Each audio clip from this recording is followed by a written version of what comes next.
Congratulations everyone! Happy graduation po sa lahat ng gagraduate! Garland DIY design for graduation.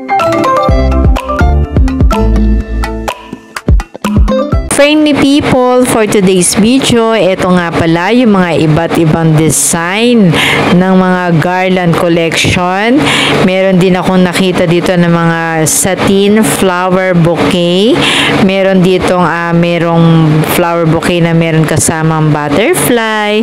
Tapos dito naman sa may baba, meron ako nakitang rose pink flower bouquet. At dito naman meron ding rose flower bouquet na meron siyang kasama ibang mga flower. Napakaganda ng mga garland po na ito. Ito 120 pesos.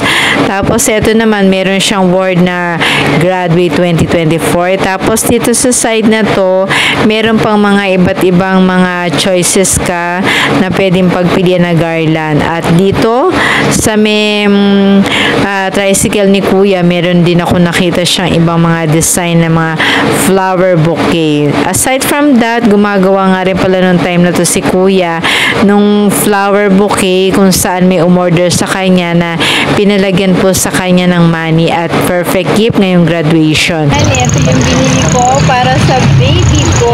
So, dalawa yan. Dito man lang ay may sabit yung aking anak. So, yan. So, dito yung makikita sa menes yung aking pumabila ng garden na napakamura na at maganda. At mabait pa po yung nagtitila. Thank you for watching. Congratulations everyone. Happy graduation po sa lahat ng